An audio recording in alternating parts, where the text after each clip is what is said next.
18 gentlemen of Boston, including the governor and the deputy governor, had her in this room, 18 men, and they asked her questions, and she had to answer, and she had to prove that she was the authoress of the poems, to prove that she wrote these poems. Imagine, you had to do an examination, and I still think the Negro is still undergoing these examinations today. Nonetheless, they gave her a certificate to say, we believe that Phillis Wheatley is the authoress of these poems. Still couldn't get it published. She got the book published in England.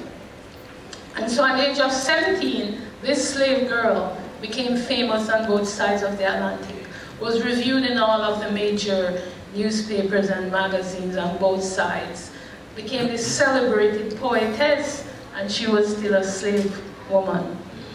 As a result, people like Benjamin Franklin started clamoring for her release from slavery. When she returned to Boston, her owners granted her her freedom. By then, Mrs. Wheatley had died, and she got her freedom. And so I wanted to look at, and Phillis Wheatley is known as the mother of Black literature, the mother of American literature. She is the second American woman to publish a book. Second, 1773. So you can see that she does deserve those titles. She is one of the foundational stones upon which Black literature in the Western Hemisphere is built. Phillis Wheatley, she's the Queen Mother at the age of 17. And I wanted to look at children in slavery, because oftentimes when we talk about enslavement, we are talking about an adult person, usually a man, a male working in the field. We often don't think of children. But children, of course, suffered the same kinds of deprivation that adults suffered. They were sold away from their parents. Phillis Wheatley lost her entire birth family.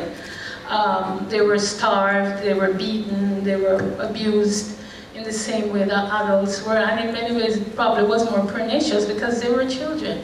And they therefore had no childhood. Phillis Wheatley is a little bit of an exception because of her situation. Nonetheless, she was still enslaved. So I wanted to look at this experience. And I built upon known facts of her life. So if you have the book, you're going to see her poems interspersed throughout the text. Not obviously the entire book, but the poems that I liked and the ones that touched my heart. I used some of the chapters. So I created for her an African background. And I thought this was how she would have lived or could have lived. Because all we know is that she came from Senegal or Gambia, and then sort of her life started being fleshed out when she landed in Boston.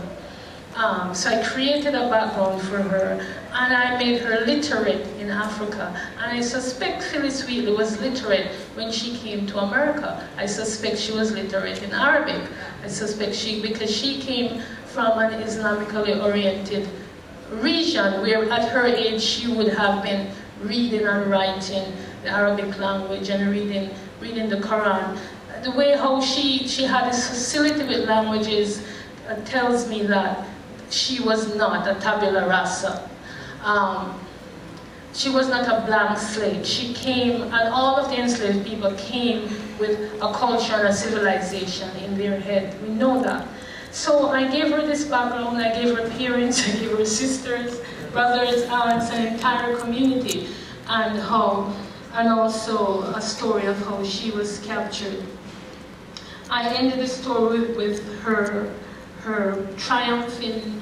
I started the story with her triumph in England and coming back to look at Nurse Mrs. Wheatley as she lay dying, and later on Phillis got married and had 3 children, all of whom died in infancy.